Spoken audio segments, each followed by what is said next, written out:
Before we drift into the depths of tonight's tale, a gentle nudge to those wandering insomniacs and weary souls. If you find solace in these meandering stories, consider subscribing to Nightfall Notions. Here, the past is restless, the humor dry, and the lessons oddly comforting, like a lullaby for the historically inclined. Now, let us wander back, far back, to a time when sleep wasn't just a luxury, but a cunning strategy for survival. Chapter 1. The Lethargy of the Ancients. The world was cold, and the world was hungry. Not the kind of hunger that gnaws politely at your stomach after skipping lunch, but the kind that stalks you like a shadow, thinning your bones and sharpening your eyes.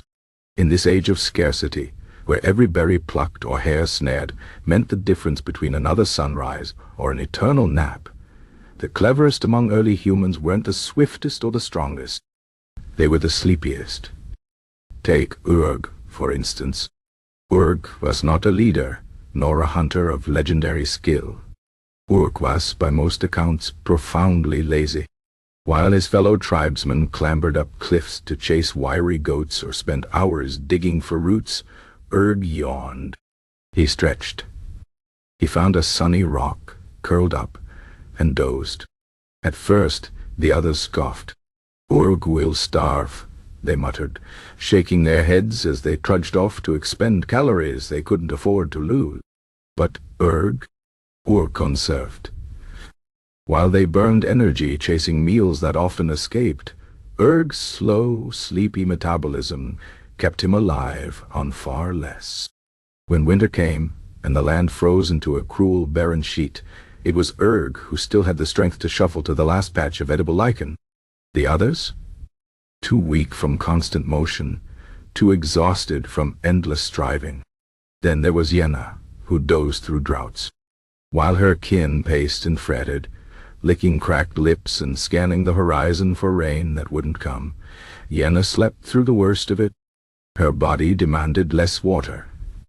Her mind, untormented by the panic of the awake, slipped into a serene torpor.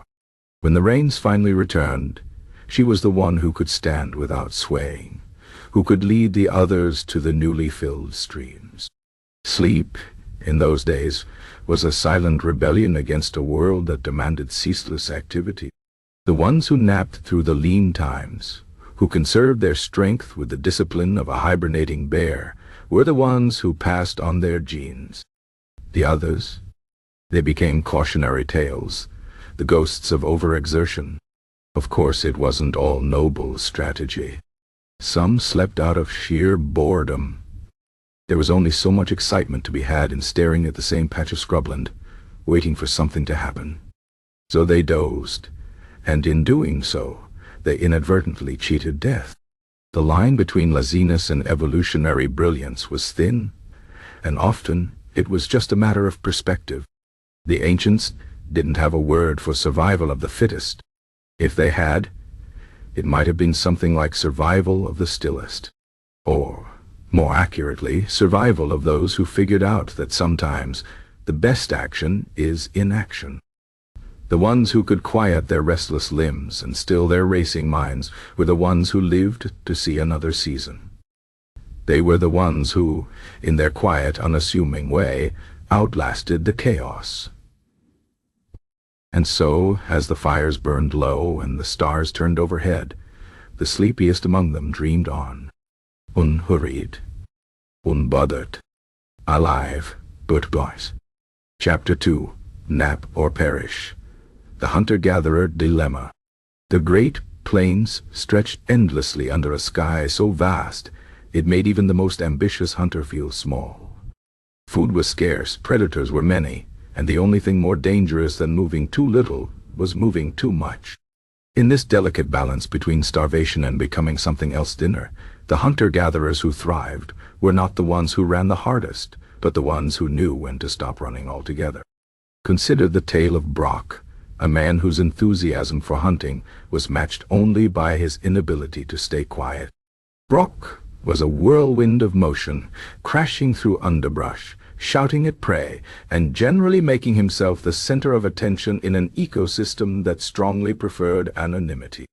His fellow tribespeople admired his energy, right up until the day he startled a saber-toothed cat that had been napping peacefully in the tall grass. Brock, unfortunately, was not faster than the cat. Meanwhile, there was Tull. Tull moved like a shadow, if shadows occasionally sat down for a quick nap behind a boulder. While others wore themselves out chasing antelope, Tull observed. He noticed the way the herd moved, where they rested when they let their guard down. Then, instead of charging in like a man possessed, he would find a comfortable spot, curl up, and wait. By the time the herd had forgotten any nearby rustling, Tull would wake, stretch, and take down the slowest member with almost leisurely precision. His secret? He was well rested. Predators, as it turned out, were not so different from prey. They too preferred the easy meal. A hunter panting and sweating from exertion was far more tempting than one who looked like he might just be dead already. Tull's greatest trick was his ability to remain so still, so quiet, that even the most discerning carnivore would assume he was either inedible or not worth the effort. Then there were the gatherers, the women who knew that the best berries were not found by those who rushed. Lana, for instance, had perfected the art of the gathering nap.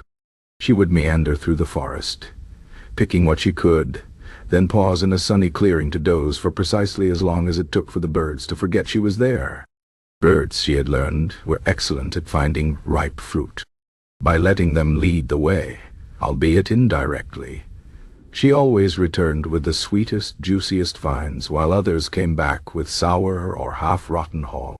Of course, not everyone appreciated the strategic value of a well-timed nap. There was always some overeager youth who would scoff, insisting that real survival meant constant motion. Those youths usually didn't last long. The forests and plains were littered with the bones of people who thought exhaustion was a virtue. The real irony was that the ones who slept often dreamed of running. Their minds, untethered by the day's fatigue, would conjure up visions of endless chases, heroic hunts, impossible escapes. But when they woke, they were wiser for it. They knew the difference between the dream of action and the reality of endurance. And so, as the ages rolled on, the tribes that survived were not the ones who celebrated relentless activity, but the ones who understood the power of stillness. They moved when necessary, rested when possible, and in doing so outlasted those who thought survival was a matter of speed alone. The hunter-gatherers who napped strategically didn't just avoid predators. They avoided the greatest predator of all, their own exhaustion. The lesson was simple, if counterintuitive. Sometimes the best way to live was to stop trying so hard. To close your eyes, breathe, and let the world move around you. After all, the ones who never paused were the ones who never made it to the next chapter. Chapter 3. Medieval Snoozers and the Plague. The year was 1348, and Europe had become a carnival of death.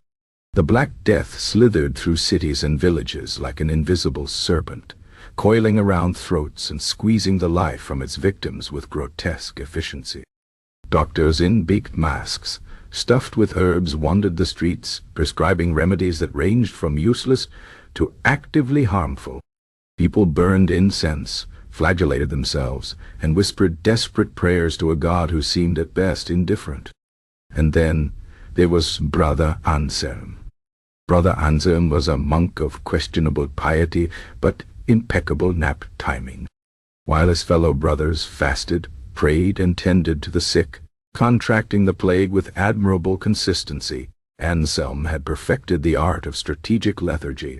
He dozed through morning prayers, citing spiritual contemplation. He napped through afternoon chores, claiming divinely inspired exhaustion. By the time evening vespers rolled around, he was already tucked into his cot, snoring softly while the rest of the monastery coughed themselves into early graves. The other monks resented him, of course. They muttered about laziness, sloth, a lack of devotion.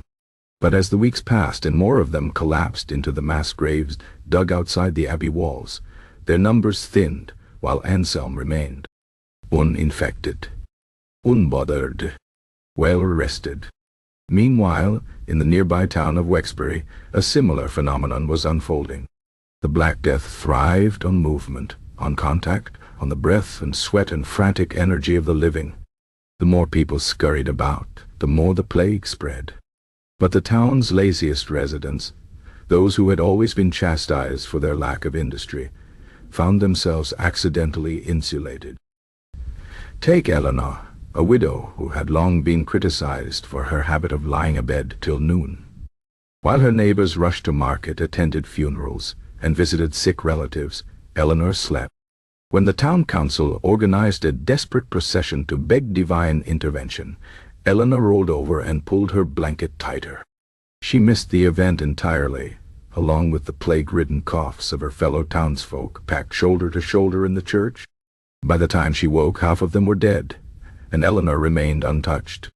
Then there was Gilbert, the unambitious, a man who had spent his entire life avoiding work with the dedication of a saint. When the plague hit, Gilbert didn't panic. He didn't flee. He simply did what he had always done, nothing. While others packed into overcrowded carts to escape the dying city, Gilbert stayed in his tiny rat-infested hovel, napping through the chaos. The rats, ironically, were his salvation. They kept visitors away, and Gilbert, who had never been much for housekeeping, had long since developed an immune system of surprising resilience. The physicians of the age, when they weren't dying themselves, theorized about miasmas and humors and astrological alignments. They prescribed bloodletting, potions of crushed emeralds, and the occasional application of live chickens to the afflicted. None of it worked. But sleep worked. Not because it had any mystical power against the plague itself, but because those who slept more simply encountered fewer people. They breathed in less contaminated air. They touched fewer surfaces. They avoided the sweaty, desperate crowds that gathered at every supposed miracle cure. In a time when movement was death, stillness was survival. When the worst of the plague finally passed, the survivors emerged from their homes, blinking like startled moles in the sunlight. Among them were the lazy, the lethargic, the ones who had been mocked for their indolence. Now they were the lucky ones, the ones who had, through sheer inactivity, outlasted the doers, the movers, the restless souls who had hurried straight into the plague's embrace. Brother Anselm, now one of the few remaining monks, was promoted to abbot by default. Eleanor inherited 3 houses from her deceased neighbors. Gilbert, to everyone's astonishment, became the town's unofficial wise man, dispensing advice that mostly consisted of stay inside and mind your own business. The lesson was clear, if grim. In a world gone mad with panic and motion, sometimes the smartest thing to do was nothing at all. To close your eyes, to rest, to let the storm pass over you. The Black Death took the energetic, the devout, the busy. But the sleepers survived. And so, as Europe slowly rebuilt itself from the ashes, a new kind of wisdom took root. Not the frenzied piety of the flagellants, nor the desperate remedies of the physicians, but the quiet, stubborn endurance of those who had mastered the art of staying still. The ones who understood that sometimes the greatest act of survival was simply knowing when to lie down. Chapter 4. The Renaissance of Sleep. By the 16th century, Europe had clawed its way out of the Middle Ages, and with this rebirth came a curious new development. Sleep was no longer merely a necessity. It had become an art form. The elite, having survived plagues, wars, and the general unpleasantness of medieval life, had begun to realize something rather inconvenient about all their wealth and power. It meant nothing if one was too exhausted to enjoy it. Take the court of King Henri II of France, where the aristocracy had elevated sleep to a competitive sport. The nobility didn't just rest. They orche performed a rest, turning their bedrooms into stages where the act of slumber became a spectacle of privilege. The more one could afford to sleep, the clearer it was that they had no need to rise at dawn to till fields or chase livestock. A noble who slept until noon wasn't lazy. They were important. The Duchess de Montmorency, for example, was famous for her sleeping receptions, where guests would gather in her lavish bedchamber to watch her nap. Courtiers whispered in admiration as she reclined upon a mountain of silk pillows, her breathing slow and measured, her face perfectly composed. It was said that a true aristocrat could sleep through a trumpet fanfare, and the Duchess had once famously dozed straight through a minor fire in the West Wing. Of course, this new obsession with sleep was not purely about vanity. The wealthy had begun to notice an odd correlation. Those who slept more tended to live longer. Physicians of the age, still clinging to the theory of humors but now with marginally fewer leeches, theorized that ample rest balanced the spirits and prevented the body from succumbing to the excesses of passion. In other words, the rich had discovered that being well rested made them less likely to drop dead of apoplexy after a heated argument about who had the better wig. Meanwhile, among the merchant class, an arms race of sleep-related luxuries had begun. The finest beds were no longer simple wooden frames but elaborate contraptions of carved oak and velvet, stuffed with the softest goose down. Sleeping caps, once purely functional, became embroidered masterpieces, proof that one could afford to look ridiculous in private. Some even hired sleep attendants, servants whose sole job was to stand by the bed and gently adjust the pillows of their masters throughout the night, ensuring uninterrupted slumber. The irony, of course, was that while the wealthy slept longer, they did not always sleep better. The very excesses meant to facilitate rest often made it more elusive. Heavy feasts, endless cups of spiced wine, and the constant rustling of servants tiptoeing in and out of chambers meant that many nobles spent their nights in a state of bloated, restless semi-consciousness. But the appearances of sleep was what mattered. A lord who could afford to yawn dramatically in the middle of court and declare, "I shall retire to my chambers at once," was a lord who commanded respect. A lady who could drift off during a tedious musical performance was a lady of exquisite delicacy. Sleep in this new world was not just a biological function, it was a eye branding. And so, as the Renaissance unfolded, the divide between the classes grew ever wider, measured not just in land or gold, but in hours of rest. The poor toiled, the rich napped, and the physicians scribbled increasingly elaborate theories about the benefits of controlled repose. Yet, beneath all the pomp and absurdity, there was a kernel of truth. The aristocracy, for all their posturing, had stumbled upon something real. Sleep did lengthen lives. The courtiers who indulged in long, lazy mornings avoided the stress-induced maladies that plagued their more industrious counterparts. The merchants who prioritized rest over endless labor found themselves sharper, healthier, and, most importantly, alive long enough to enjoy their hard-earned wealth. By the time the Baroque period rolled around, sleep had become a cultural institution, a symbol of refinement that separated the truly civilized from the merely prosperous. The message was clear. If you wanted to survive, you needed to work. But if you wanted to thrive, you needed to close your eyes. And so, as the candles burned low in the great palaces of Europe, the elite slumbered on, secure in the knowledge that their most decadent habit was also their wisest. The world outside might be chaotic, but in the quiet sanctuary of their beds, they had mastered the ultimate luxury, time. Chapter 5. Industrial Insomniacs. The Great Exhaustion. The factories came first, their chimneys belching black smoke into the sky like the breath of some great, hungry beast. Then came the machines, clattering and hissing, never tiring, never stopping. And finally came the workers, droves of them flooding into the cities with hollow eyes and desperate hands, ready to trade their lives for wages. This was the Industrial Revolution, an age of miracles and misery, where humanity had finally conquered nature but forgotten how to rest. The factories never slept, and so neither did the people who fed them.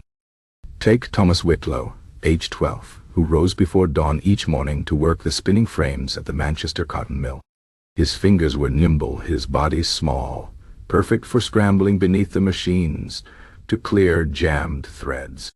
His lungs were less perfect, steadily filling with cotton dust as he worked 14-hour shifts in air so thick with fibers that workers called it the white fog.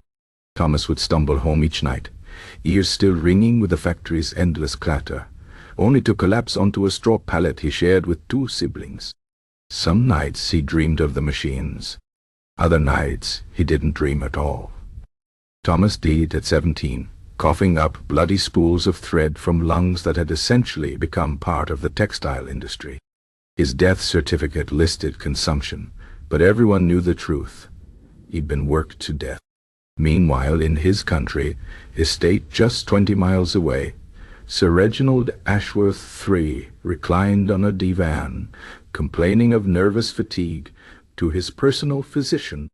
The good doctor prescribed rest, sea air, and a complete abstinence from strenuous activity, which for Sir Reginald meant avoiding his study after dinner, lest the walk from dining room to armchair overtax his constitution. This was the great irony of the age. As the working class literally died from lack of sleep, the upper classes treated rest as both medicine and status symbol.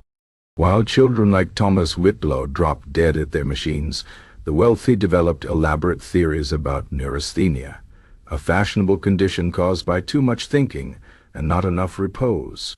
The factories had created 2 separate species of humanity, those who were dying from too much work and those who were convinced they might die from too little. Doctors, to the wealthy, wrote lengthy treatises on the importance of therapeutic repose, while factory surgeons casually amputated fingers from workers who'd fallen asleep at their stations.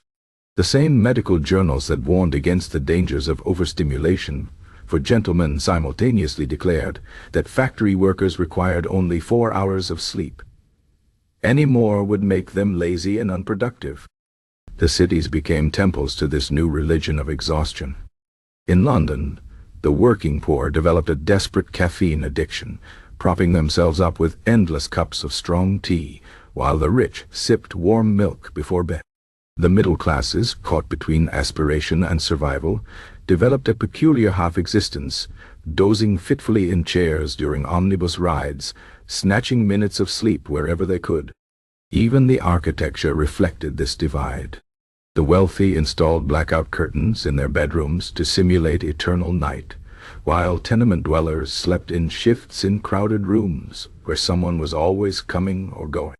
The very air was different. While the rich enjoyed country estates with healthy night breezes, the urban poor breathed in coal smoke and factory fumes that made restorative sleep nearly impossible.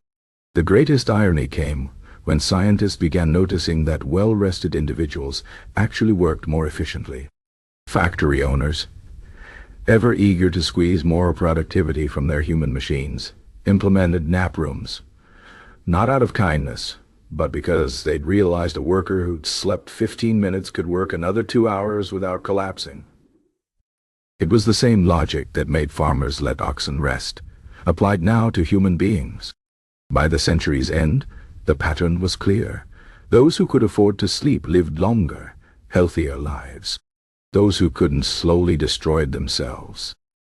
The factories kept running, the machines kept humming, and the workers kept dying, not in dramatic industrial accidents, but quietly, slowly, from 1,000 sleepless nights.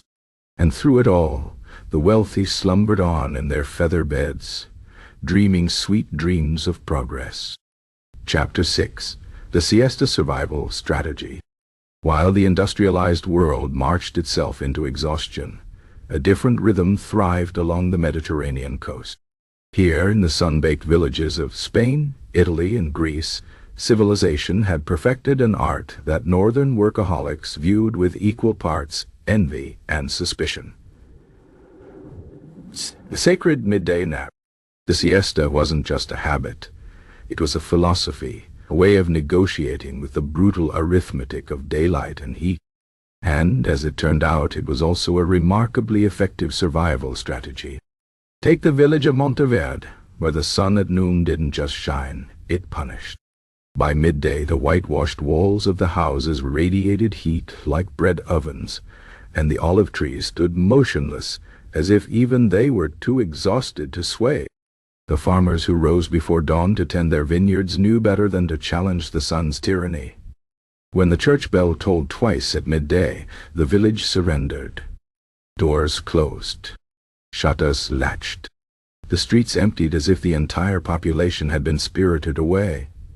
Old man Rossi, who at 85 could still outwork men half his age, had the siesta down to a science.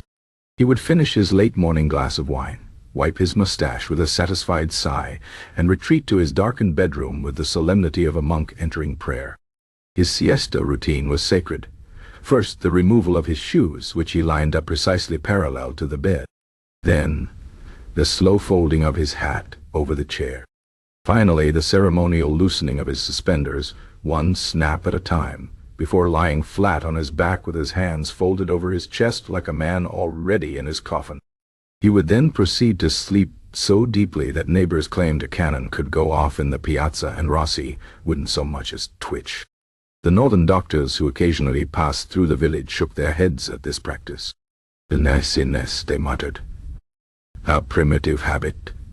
Yet they couldn't explain why Rossi's heart still beat as steadily as a metronome, while their own industrial-age patients in London and Berlin dropped dead of apoplexy at 40. The secret wasn't just in the sleep itself, but in what the siesta prevented. While factory workers in Manchester gulped lukewarm tea to shock themselves awake for another 6 hours of labor, the villagers of Monteverde were giving their bodies what they desperately needed: a reset. Blood pressure dropped. Stress hormones receded. The digestive system, unburdened by immediate activity, actually processed food properly. What northerners dismissed as idleness was, in fact, a form of physiological maintenance. And then there was the heat. The siesta wasn't merely a cultural preference. It was an adaptation as practical as a camel's hump. Working through the midday sun in a Mediterranean summer wasn't just uncomfortable. It could be lethal. The villagers knew this instinctively. Their bodies knew it too. The siesta was evolution's compromise. Surrender the hottest hours to rest, and you'll live to work again when the evening cool returns. The rhythm extended beyond individuals to the entire social fabric. Businesses closed. Government offices went silent. Even the stray dogs seemed to observe the custom, curling up in patches of shade with the discipline of practiced siesta-takers. The entire culture had been engineered around this daily pause, and the benefits were undeniable. Monteverde had centenarians who could still recite poetry from their youth, while industrial cities had middle-aged men who could barely climb a flight of stairs without gasping. Of course, the modern world eventually came for the siesta too. Factories didn't stop for heat. Global markets didn't close for naps. As the 20th century progressed, the old rhythm began to fade, replaced by the ceaseless tick of productivity. But something curious happened in the regions that clung to the tradition. Their people kept living longer. Scientists would later quantify what the villagers had always known, that regular rest wasn't just about recovering from work, but about preserving the body's capacity to keep living.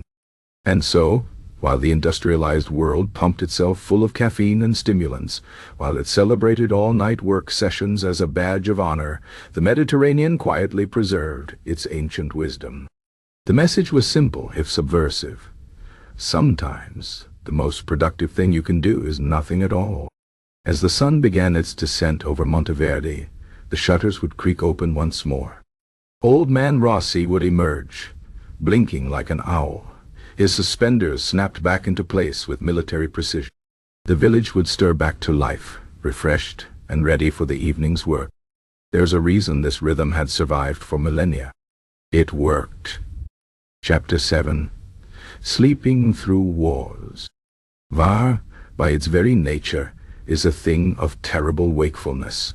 The crack of gunfire, the screams of the wounded, the bone-deep terror that keeps soldiers' eyes pried open long past exhaustion. These are the trademarks of battle. And yet, scattered across history like spent casings. There exist stories of those who slept through it, not metaphorically, not as cowards hiding in cowardice, but truly, blissfully unconscious while chaos unfolded around them. These were not deserters. These were the accidentally wise. Take Private Albert Jenkins of the 107th Infantry, who in 1916 found himself stationed along the Western Front. The trenches were a special kind of hell, mud-choked, rat-infested, and so loud that men developed a permanent twitch from the artillery. Sleep was nearly impossible, a luxury granted only in stolen minutes between shelling. But Jenkins, a farm boy from Dorset, possessed a gift. He could sleep anywhere, through anything. His fellow soldiers called it a curse at first. Waking him for watch duty was like trying to resurrect the dead. But on the morning of July 14th, it became a blessing. The German offensive began at dawn, a creeping barrage meant to soften the Allied line before the infantry advanced. Jenkins had been on sentry duty the night before, and, in a stroke of either misfortune or genius, had neglected to be relieved. When the shelling started, his squad assumed he was already dead, or at the very least, awake. He was neither. Jenkins had curled into a supply alcove, wrapped himself in a damp greatcoat, and fallen into the kind of sleep usually reserved for hibernating bears. Later, the survivors would recount the horror of that morning, how the trench collapsed in sections, how men were buried alive, how those who fled were cut down by machine gun fire. And then there was Jenkins, who slept through all of it. When he finally awoke, it was to the sound of British reinforcements retaking the position. He stumbled out of his alcove, blinking like a man who just had a particularly vivid dream, only to find his entire unit gone. The officers, once they finished shouting at him, begrudgingly admitted that his unconsciousness had saved his life. Jenkins spent the rest of the war with a reputation as both the luckiest and most infuriating soldier in the regiment. Then there was the curious case of Hiroshi Tanaka, a Japanese radar operator stationed on a remote Pacific island during World War II. Tanaka was not by any measure a good soldier. He was forgetful, prone to nodding off during briefings, and had once accidentally triggered a base-wide alarm by leaning on a control panel in his sleep. His superiors considered him a liability. And yet, on the night of the American bombardment, it was Tanaka's inability to stay awake that spared him. While the rest of the crew scrambled to their stations, Tanaka, who had been ordered to stay behind and practice staying alert, had instead fallen asleep under a supply tarp. The bombs that flattened the radar station killed everyone inside. Tanaka woke up 12 hours later, sunburned and thirsty, but very much alive. He would spend the rest of the war in a TW camp, where he reportedly napped through 2 separate interrogation attempts. Even generals weren't immune to the protective power of sleep. During the Napoleonic Wars, Marshal Michel Ney, nicknamed the bravest of the brave, was known for his ability to doze off in the saddle mid-retreat. At the Battle of Jena, Ney's aides reportedly found him slumped against a tree, snoring softly while Prussian cavalry charged less than a mile away. When roused, he merely blinked, straightened his hat, and led a counterattack that would later be hailed as brilliant. Whether his calm was born of courage or simple sleep inertia remains a subject of debate. The phenomenon wasn't limited to any one army or era. Civil War records mention a Confederate sentry who slept through an entire Union raid, his snores drowned out by gunfire. A Luftwaffe pilot during the Blitz once woke up in a haystack after sleepwalking away from his plane before a bombing run. Even in modern warfare, where technology supposedly keeps soldiers perpetually alert, there are stories of snipers dozing off in their hides, only to wake and find the enemy patrol they were meant to engage already gone. The common thread in all these stories is not cowardice, but something far more subversive. The human body's stubborn insistence on rest, even in the face of annihilation. Body demands wakefulness, but biology demands sleep. And sometimes, in the cruel calculus of survival, the latter wins. Of course, no military manual would ever recommend sleeping through a battle. But history, in its darkly humorous way, keeps suggesting that those who manage it tend to live to tell the tale. Perhaps there's a lesson there, about the limits of human endurance, about the absurdity of war, or maybe just about the sheer dumb luck of being unconscious at the right moment. Either way, the next time you find yourself struggling to stay awake during something tedious, remember, somewhere in some forgotten trench or foxhole, a soldier once slept through Armageddon and lived. Chapter 8. The Arctic Slumber. The Arctic winter did not simply arrive. It swallowed the world whole. The sun vanished for months, leaving behind a darkness so complete that time itself seemed to unravel. Temperatures plunged until a man's breath froze in his lungs. The wind howled like a starving beast. And yet, while European explorers perished in droves, starving, freezing, or simply going mad from the endless night, the Inuit thrived. Their secret was not superior strength or endurance, but something far simpler. They slept. Not ordinary sleep, but a deep rhythmic hibernation woven into the fabric of their survival. When the world outside turned lethal, they turned inward, conserving energy with the precision of bears in a den. They understood something the outsiders did not. In the Arctic, stillness was warmth. Movement was death. Take the winter of 1845, when the British explorer Sir John Franklin and his crew vanished into the ice. Their ships, the Erebus and Iterer, were marvels of modern engineering, reinforced with iron, stocked with tinned food, and equipped with the finest wool blankets England could produce. Franklin's men were hearty, well-fed, and utterly unprepared for what awaited them. As their ships became trapped in the ice, the sailors did what British sailors did best. They kept busy. They organized inspections. They held Sunday services. They marched on deck to maintain discipline. Every calorie they burned was one they couldn't replace. When their rations ran low, they starved efficiently, wasting precious energy on pointless tasks right up until their bodies gave out. Meanwhile, in a snow-domed igloo barely 50 miles away, an Inuit hunter named Itu slept 18 hours a day. His family lay curled together under layers of caribou hides, their breathing slow, their heartbeats barely ticking over. They woke only to nibble on frozen fish or sip warm broth before sinking back into slumber. There was no hurry, no pointless industry. Just the patient, ancient wisdom that winter was not a thing to be conquered, but endured. When Itu's family finally emerged with the returning sun, they were thin but alive. They found Franklin's men frozen in their tracks, some still clutching their useless instruments, others half mad from scurvy and exhaustion. The explorers had treated the Arctic like a problem to be solved. The Inuit had treated it like a long, cold night, and simply waited for morning. This pattern repeated itself endlessly across the far north.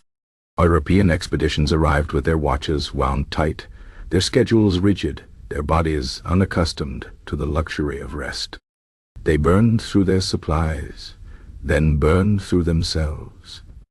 The Inuit, by contrast, had mastered the art of doing nothing at all, and it kept them alive. The outsiders scoffed at first. They called the Inuit lazy. They wrote in their journals about the indolent natives who slept through storms instead of battling them. But as the bodies piled up, Scott in Antarctica, André in his balloon, countless whalers in the pack ice, the truth became undeniable. The Arctic did not reward effort. It rewarded patience. Even the physiology of northern peoples adapted to this rhythm. Their basal metabolic rates slowed in winter, their bodies hoarding fat and warmth like precious currency. Where Europeans tossed and turned in the cold, shivering themselves into exhaustion, the Inuit slept deeply, their blood flowing inward to protect their core. Their version of sleep wasn't just rest. It was a survival mechanism honed over millennia. When modern research has finally studied these patterns in the 20th century, they found something astonishing. The Inuit didn't just sleep more in winter. They slept differently. Their REM cycles shortened. Their heart rates dropped lower than medical textbooks said was possible. They essentially entered a state of controlled torpor, lowering their energy needs without sacrificing awareness. It wasn't magic. It was evolution. The explorers, with their stiff upper lips and rigid routines, never stood a chance. They had brought clocks to a place where time meant nothing, discipline to a land that demanded surrender. The Arctic didn't care about bravery. It cared about endurance. And so, as another endless night settled over the tundra, the lesson remained the same. In the face of impossible cold, the smartest thing a person could do was close their eyes. The sun would return. The world would wake. But only those who knew how to truly rest would live to see it. Chapter 9. The Paradox of the Sleeping Philosopher. The life of the mind is often imagined as one of relentless wakefulness.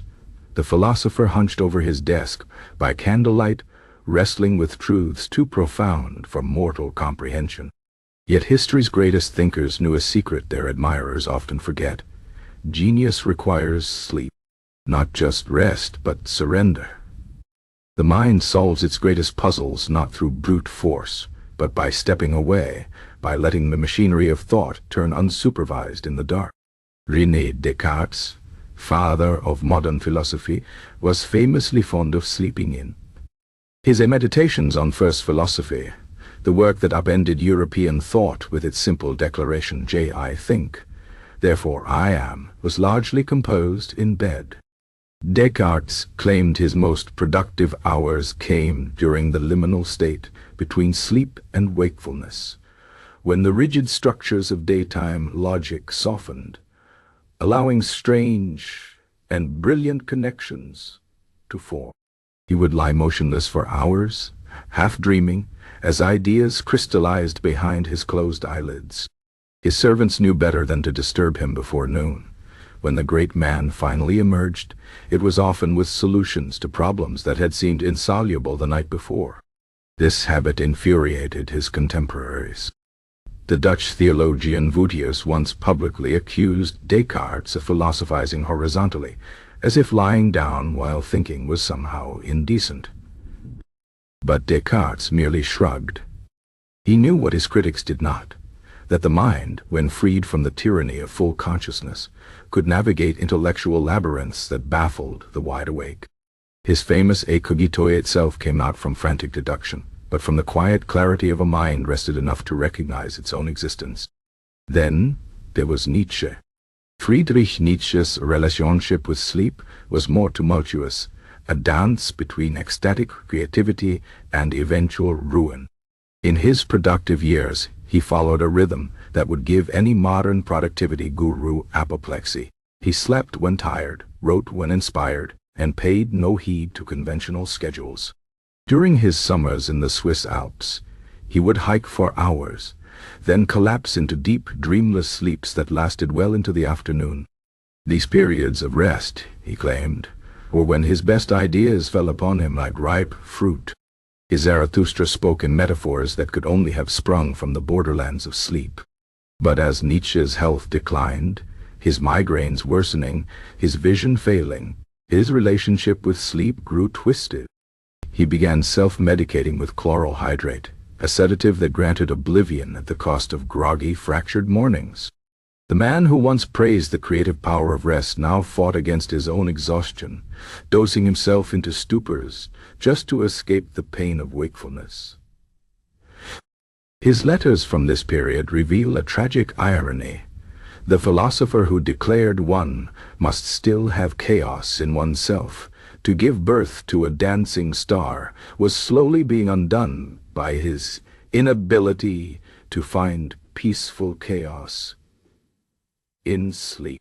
By the time he collapsed in Turin, embracing a beaten horse and descending into permanent madness, his sleep cycle had become a mirror of his crumbling mind, alternating between drugged comas and fevered, sleepless nights. The man who once found wisdom in slumber could no longer tell dreaming from reality. The paradox is cruel, but illuminating. These two giants of thought, separated by centuries but united in their understanding of sleep's importance, reached opposite fates.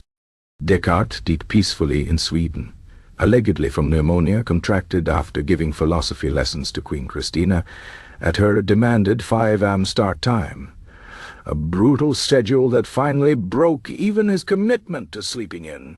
Nietzsche spiraled into darkness, his brilliant mind fractured by insomnia and chemical dependence. Perhaps there's a lesson here about the delicate balance between using sleep as a tool and becoming its victim. The creative mind needs rest like a forest needs fire, regular clearing away of undergrowth to allow new growth.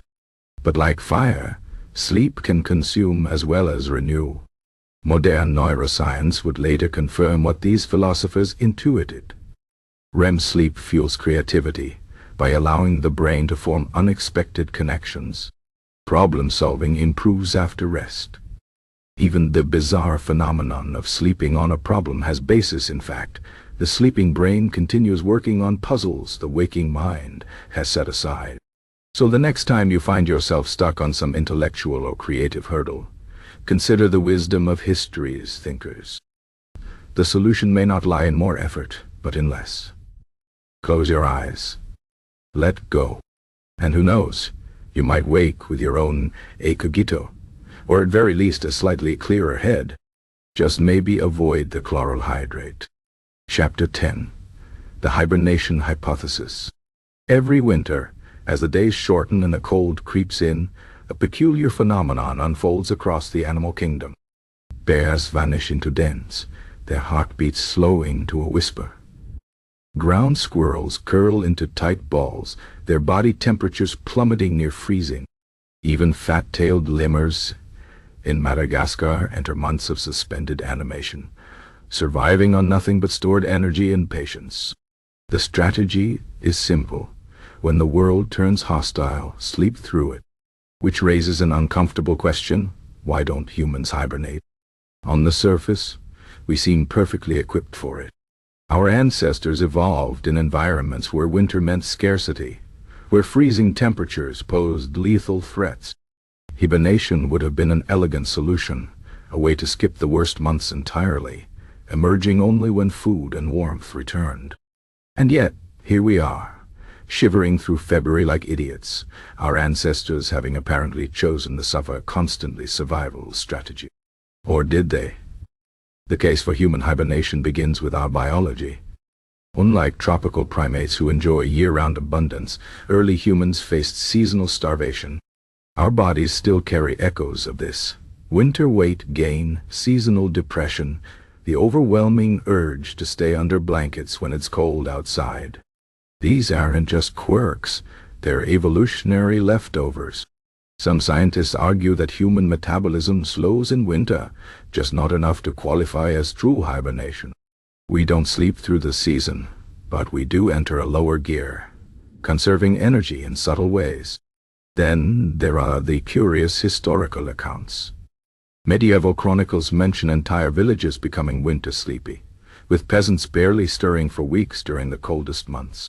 Russian explorers described northern tribes who allegedly slept for days at a time during blizzards, surviving on nothing but a few bites of dried meat. Even modern studies show isolated populations, like the Inuit before industrialization, experiencing dramatically reduced activity in winter, their bodies settling into a state that looks suspiciously like mild hibernation. The counter-argument is equally compelling. Humans are social creatures. We survive through cooperation, not solitary slumber. While a bear can vanish into its den for months, early humans needed to tend fires, care for children, guard against predators.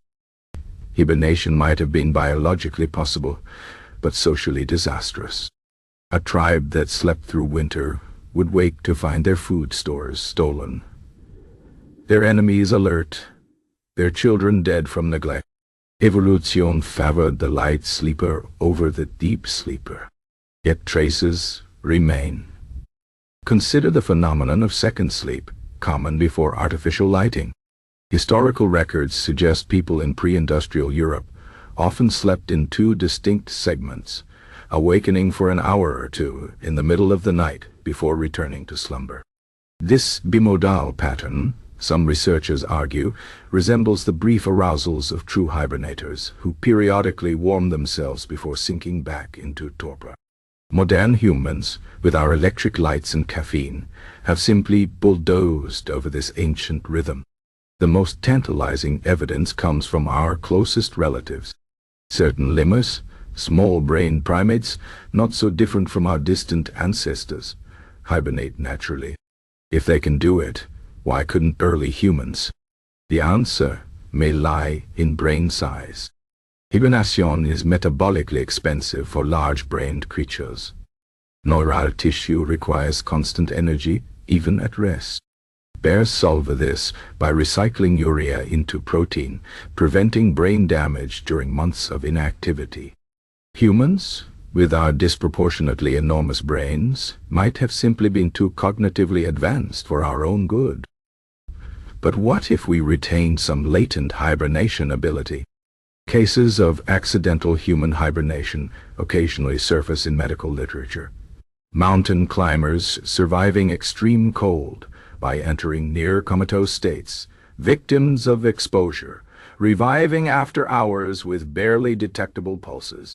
In 2006, a Japanese man survived 24 days without food or water after getting lost in winter woods. When found, his body temperature had dropped to 71 degrees F. His metabolism nearly shut down. Doctors compared his condition to hibernation. The implications are staggering. If humans could harness even partial hibernation, space travel becomes easier. Astronauts sleeping through years-long journeys. Medical applications abound, from preserving trauma patients to slowing aging. Some labs already experiment with induced torpor, using cold and chemicals to mimic hibernation in mammals. The results are promising, if still crude. Perhaps our ancestors didn't reject hibernation so much as modify it. Instead of months-long oblivion, we developed shorter, more flexible periods of rest, the siesta, the winter lethargy, the afternoon nap. We traded brute hibernation for something subtler, a way to conserve energy without abandoning society. Or maybe we're all just failed hibernators, carrying the genetic baggage of a survival strategy we almost had. Every winter, when the alarm rings on a dark morning, and you struggle to leave your warm bed, you're not being lazy. You're remembering. Somewhere in your DNA, in the ancient folds of your brain, a voice whispers that there was another way, a time when your ancestors might have simply closed their eyes and slept until spring. The bears, it seems, knew something we forgot. Chapter 11. The Silent Sleep of Monasteries. The medieval monastery was not, at first glance, a place conducive to longevity. Its inhabitants ate sparingly, rose in the dead of night, and spent their days in back-breaking labor and prayer. Their lives were carved into rigid routines, their comforts few, their beds little more than wooden planks. And yet, against all logic, these men often lived far longer than their secular counterparts. Some well into their 80s at a time when peasants considered 40 a ripe old age. Their secret wasn't in what they did, but when they stopped doing it. The rule of Saint Benedict, the 6th century blueprint for monastic life, contained precise instructions for sleep. Monks were to retire at 8 p.m. in winter, rising at 2 a.m. for vigils. In summer, they slept even less, from 6 p.m. to midnight. On paper, this schedule appeared brutal, a recipe for chronic exhaustion. In practice, it was something far more cunning. Brother Aldrich, a Benedictine at Cluny in the 12th century, kept this schedule for 53 years. His days followed the canonical hours with metronomic precision. Matins at 2 a.m., lauds at dawn, prime at sunrise, then terce, sext, none, vespers, and finally compline before the cycle began again. Between these prayers came manual labor, copying manuscripts, and the occasional meal. To outsiders it seemed a life of constant activity. But woven between these obligations were something modern lives sorely lack. Deliberate, sanctioned pauses. The key lay in the monastery's understanding of segmented sleep. After Compline, monks retired to their dormitory, a long, narrow hall where they slept side by side on simple pallets. Here, the rule demanded absolute silence, a prohibition so strict that monks developed elaborate hand signals to communicate after dark. No one spoke. No one moved unnecessarily. The night was sacred, not just for prayer, but for restoration. What modern observers often miss is that medieval monks didn't sleep straight through their allotted hours. They practiced what sleep researchers now call biphasic sleep, wakening in the middle of the night for prayer and meditation before returning to rest. This midnight intermission, far from being disruptive, allowed for a deeper, more natural sleep rhythm. When Brother Aldrich rose for vigils at 2 a.m., his mind was often clearer than it had been at dusk, his prayers more focused. By the time he returned to his pallet, he slipped into a second sleep so profound that even the hard plank beneath him couldn't disturb it. The monastery's genius was in its scheduling of rest. Every activity had its time, including idleness. The rule mandated lectio divina, holy reading, which often amounted to sitting quietly with a book, a state indistinguishable from dozing to the untrained eye. Even their manual labor followed seasonal rhythms, slowing in winter when daylight waned. While peasants worked themselves to exhaustion from dawn till dusk, monks moved to an older, gentler tempo. The health benefits were undeniable. Monastic records show brothers surviving plagues that wiped out half their villages. Their teeth lasted longer without sugar. Their backs remained straight despite years of bending over manuscripts. Most strikingly, their minds stayed sharp. Abbots in their 70s and 80s managing complex estates, while secular lords half their age succumbed to gout and senility. Modern science would later confirm what the monks had stumbled upon empirically. Regular sleep schedules strengthen the immune system. Segmented sleep improves cognitive function. The quiet darkness of the monastery protected their circadian rhythms in ways electric lighting never would. Even their sparse diet, low in meat, high in fish and vegetables, prolonged life, though they thought they were simply practicing temperance. Of course, not all monks thrived. Some struggled with insomnia, lying awake while their brothers snored around them. Others succumbed to the temptation of accidentally oversleeping, a sin punished with extra psalms. But for those who adapted, the rewards were measurable in decades.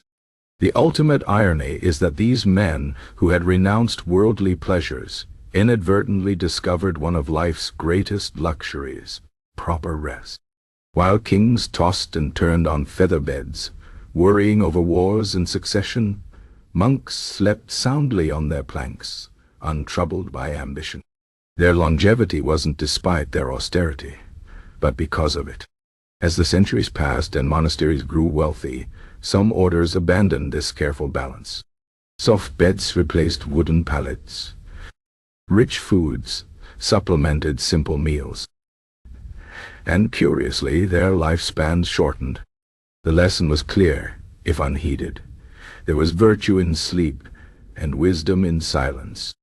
Today, as we scroll through sleepless nights under artificial light, the monastic schedule seems impossibly rigid. But perhaps we've lost more than we realize.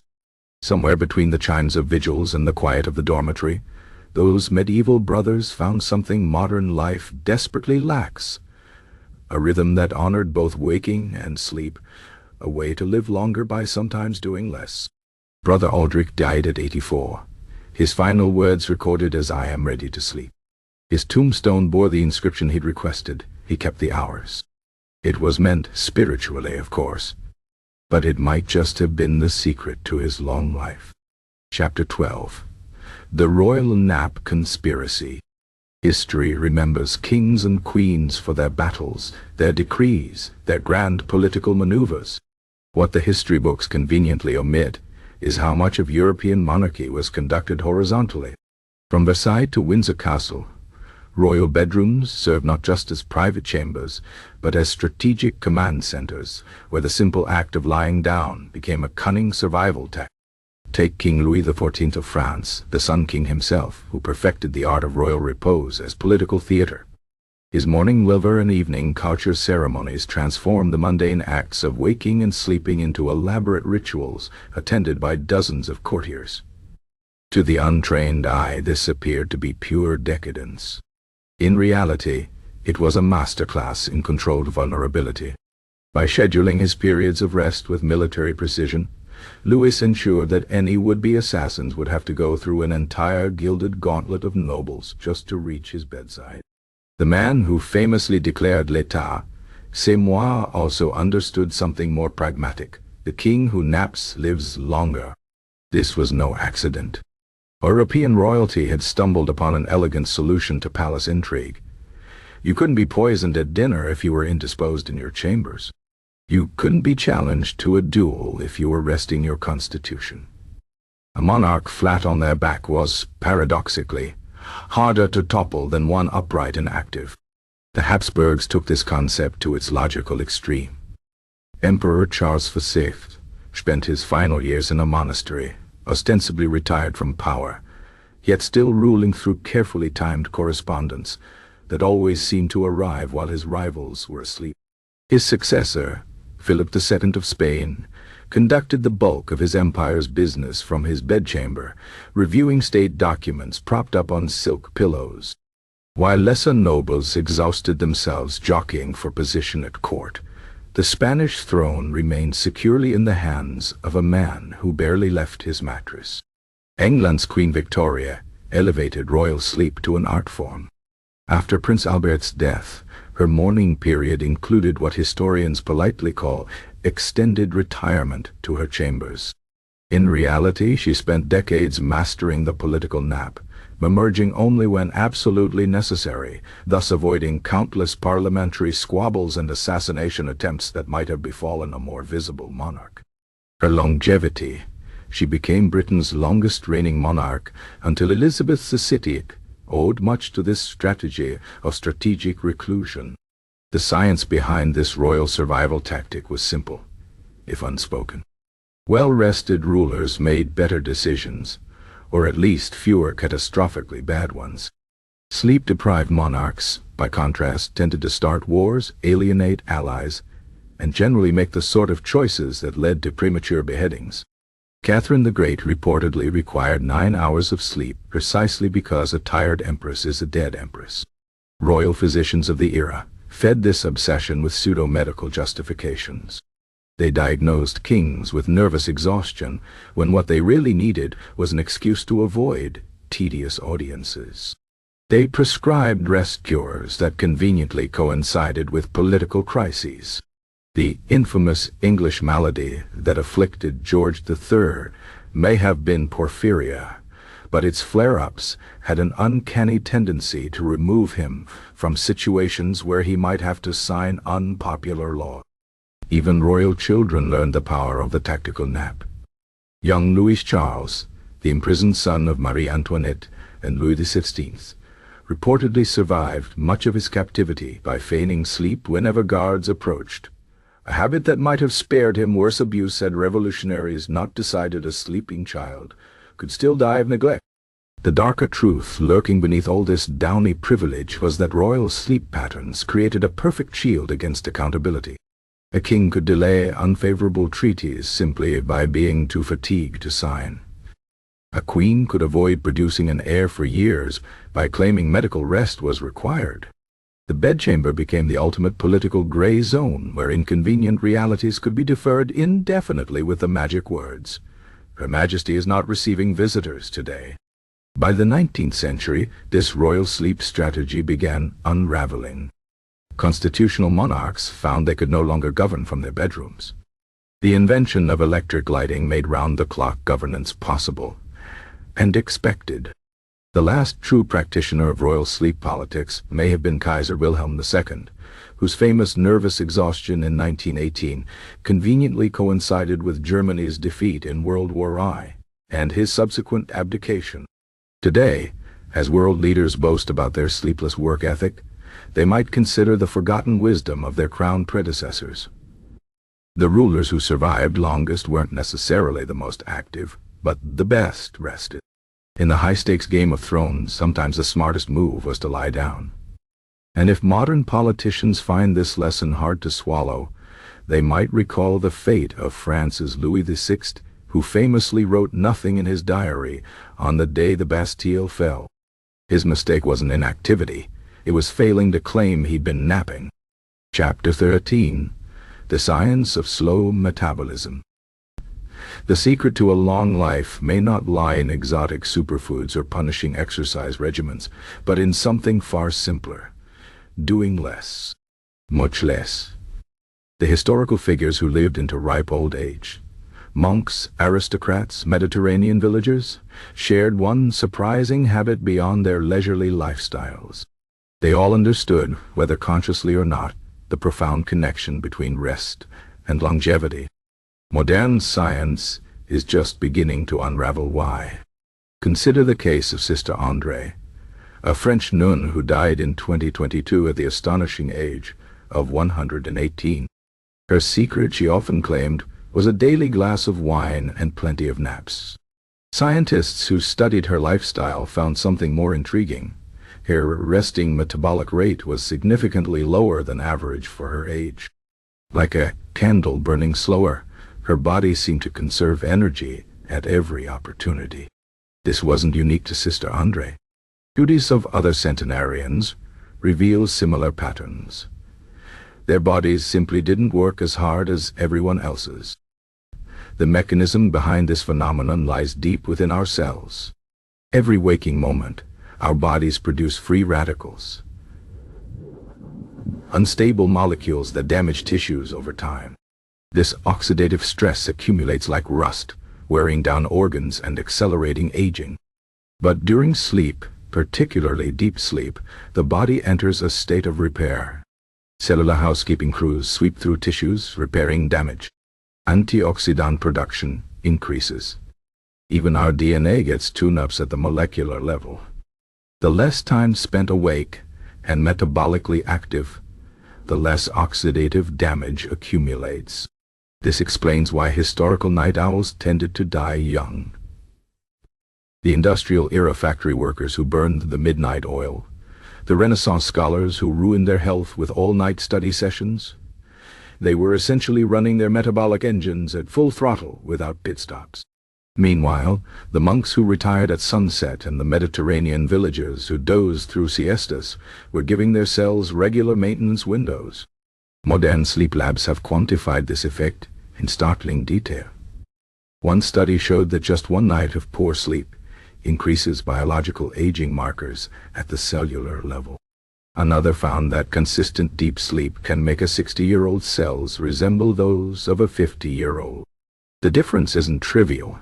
It's the difference between developing age-related diseases at 70 versus 80. But the most fascinating evidence comes from extreme cases of slowed metabolism. Certain Buddhist monks can enter meditative states where their oxygen consumption drops to levels indistinguishable from hibernation. 3 divers develop the ability to dramatically lower their heart rates at will. Even ordinary people who practice serious meditation show metabolic profiles resembling much younger individuals.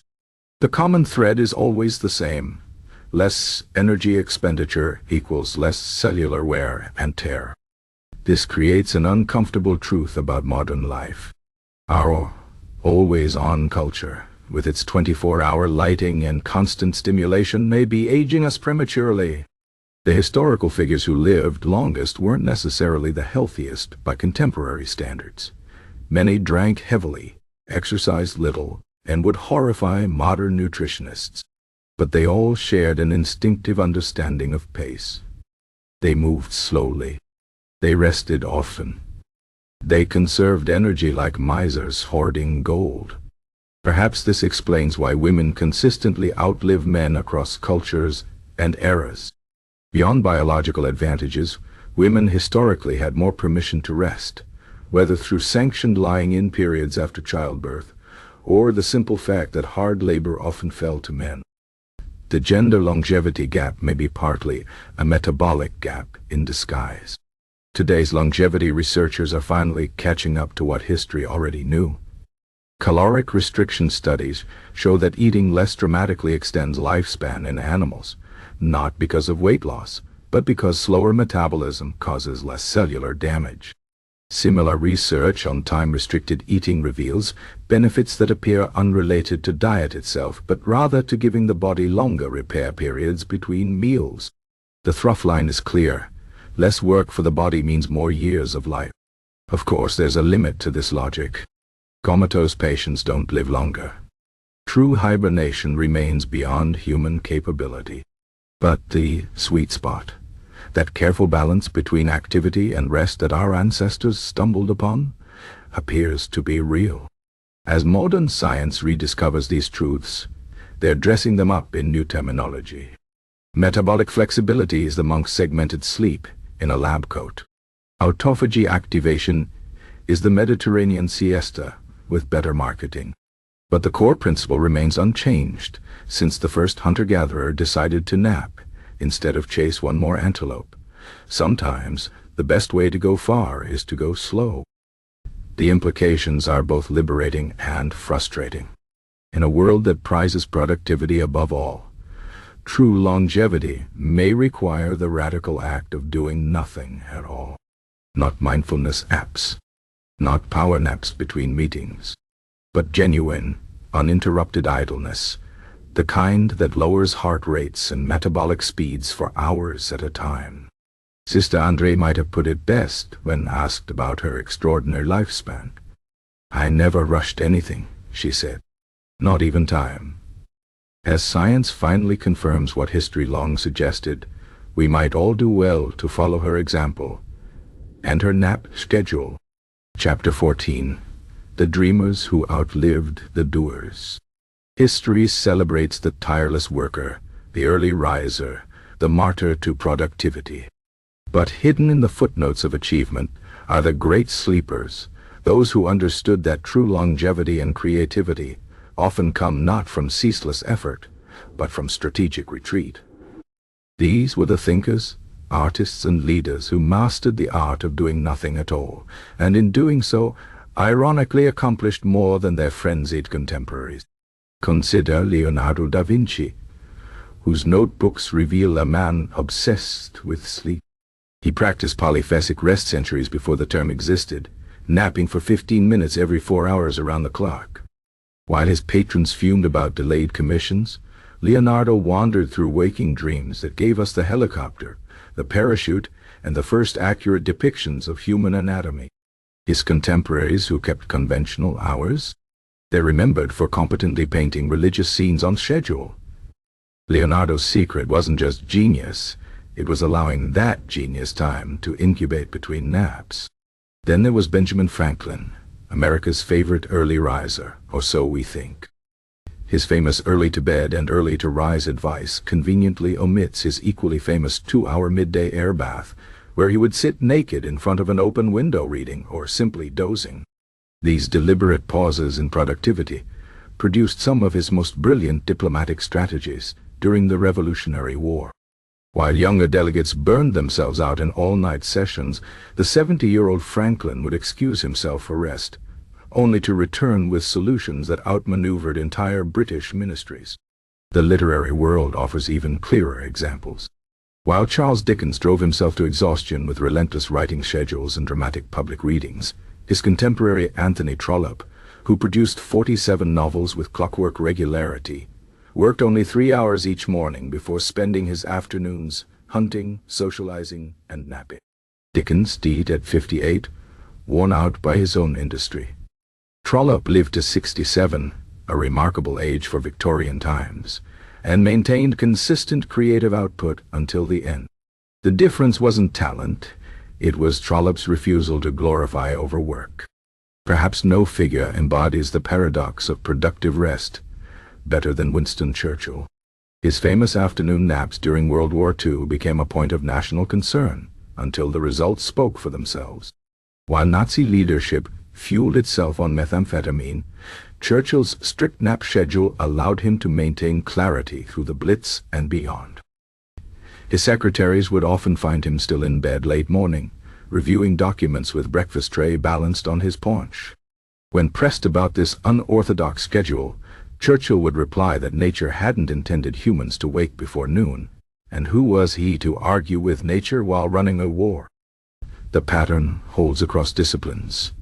Composer Ludwig van Beethoven took long walks after lunch, returning to work only when ideas came to him. Mathematician Henri Poincaré made his greatest breakthroughs upon waking from sleep. Even Thomas Edison, that supposed champion of sleeplessness, was actually a prolific napper who kept cots throughout his laboratories, though his habit of holding metal balls to wake himself when they clattered to the floor suggests he didn't quite grasp the concept of resting properly. Modern research explains what these figures intuited. The brain solves complex problems during rest that stump focused concentration. Memory consolidation happens during downtime. Creativity thrives when the prefrontal cortex stops micromanaging every thought. The doers of history burned bright and fast. The dreamers outlasted them both in years and in lasting achievement. This phenomenon extends beyond famous names. Village elders who sat under trees dispensing wisdom often lived to see multiple generations grow up. Craftsmen who kept sensible hours produced work that outlasted their overworked competitors. Even farmers who rotated crops understood something modern work culture has forgotten: that fields left fallow produce better harvests, just as minds left fallow produce better ideas. The cruel irony of modern productivity culture is that in worshiping constant activity, we've undermined our ability to achieve anything truly lasting. The 7-day workweek leaves no time for the unconscious processing that generates insight. All-night study sessions create the illusion of learning while sabotaging long-term retention. We optimized ourselves into mediocrity. The dreamers of history understood something we've forgotten: that rest isn't the enemy of achievement, but its secret weapon. Their biographies reveal not laziness, but patience. Not avoidance of work, but respect for the rhythms of genuine creation. They accomplished more by doing less, because they gave their best ideas room to breathe. As we scroll through endless productivity hacks and morning routine porn, perhaps we need fewer tips about waking at 4 a.m. and more permission to occasionally close our eyes. The dreamers who changed the world didn't do so despite their rest, but because of it. And in an age of burnout and diminishing returns, that may be the most revolutionary idea of all. Chapter 15. The Future of Lazy Survival. The modern world runs on sleep deprivation, like a car running on sugar. Brief bursts of frenetic energy, followed by inevitable crashes. Office workers mainline caffeine to power through afternoon slumps. High-end students pull all-nighters, only to forget everything by finals week. Executives brag about 4-hour sleep cycles, as if exhaustion were a badge of honor. Meanwhile, an invisible evolutionary pressure builds beneath the surface of our always-on culture. What if the next great survival advantage isn't intelligence, strength, or even luck, but the ability to sleep through the apocalypse? Imagine a not-so-distant future where the sleepers inherit the earth. By 2080, the cumulative effects of chronic sleep deprivation have reshaped society. The perpetually tired masses grow increasingly erratic, prone to poor decisions, weakened immune systems, and shortened lifespans. Corporations replace chairs with nap pods, not out of kindness, but necessity, as employees literally collapse at their desks. Governments struggle to maintain order as sleep-deprived officials sign policies they don't remember drafting. The world stumbles forward in a bleary-eyed haze, productivity metrics dropping even as work hours balloon. Amid this societal unraveling, a quiet counterculture thrives: the well-rested. They call themselves the Somnia, though detractors dismiss them as lazy survivalists. Their philosophy is simple: in a world burning itself out, the ultimate rebellion is proper sleep. while night shift workers guzzle stimulants to make it through another graveyard shift. The Somnia have optimized their lives around circadian rhythms. They black out their bedrooms with light-blocking curtains. They refuse to answer emails after 7 p.m. They take lunchtime naps in their cars rather than scrolling through social media. To an exhausted world, they seem eccentric. But as the years pass, an undeniable pattern emerges. They're the last healthy people left. Studies begin confirming what history hinted at for centuries. The sleepers develop stronger immune responses to new zoonotic diseases. Their slower metabolisms prove more resistant to the processed food crisis. Most crucially, their brains maintain neuroplasticity long after their peers succumb to cognitive decline. While the wider population burns out by 50, the Somnia remain sharp into their 90s, their rested minds capable of adapting to the world's rapid collapse. The shift happens gradually, then all at once. Companies desperate for stable leadership promote well-rested middle managers over their manic sleep-deprived superiors. Dating apps introduce sleep compatibility. Scores after studies show couples with aligned circadian rhythms stay together longer. Governments quietly adjust pension plans, having realized that people who sleep 8 hours a night will cost the system decades less in medical care. By 2100, the divide becomes biological. Sleep genus once considered lazy mutations, short-period circadian variants, D2 short sleeper mutations, are now prized evolutionary advantages. The wealthy pay exorbitant sums for sleep optimization therapies, while the poor ration melatonin gummies like currency. Climate refugees crossing time zones find their sleep-wake cycles become unshakable status markers. Those who can adapt to new light-dark schedules thrive, while those stuck in perpetual jet lag wither. The ultimate irony? The technologies meant to keep us awake begin adapting to serve sleep. Smart beds monitor REM cycles with military precision. Algorithmic work schedules sync with individual chronotypes. Light bulbs automatically dim to ancient firelight wavelengths after sunset. Even the stock market introduces sleep-friendly hours when no trades can be made, having learned that rested investors make fewer catastrophic decisions. In this strange new world, the ultimate status symbol isn't a luxury watch or sports car, it's a full sleep tracker report. The wealthy boast about unbroken deep sleep, the way their ancestors bragged about 80-hour work weeks. Sleep retreats replace boot camps. Dream journals outsell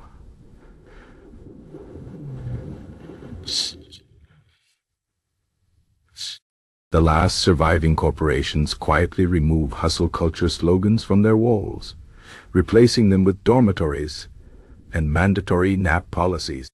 And so, after centuries of glorifying exhaustion, humanity finally learns the lesson our ancestors knew instinctively. Rest isn't laziness. It's the deepest form of intelligence. The future doesn't belong to the tired, the wired, or the over-inspired. It belongs to those who close their eyes, breathe deep, and dare to miss the first hour of the morning news. As the last insomniac finally drifts off somewhere in what used to be Silicon Valley, the world at last grows quiet. The screens dim. The notifications cease. And for the first time in centuries, the human species rediscovers a simple truth. Survival doesn't always require waking up. Sometimes it only demands that we know when to sleep.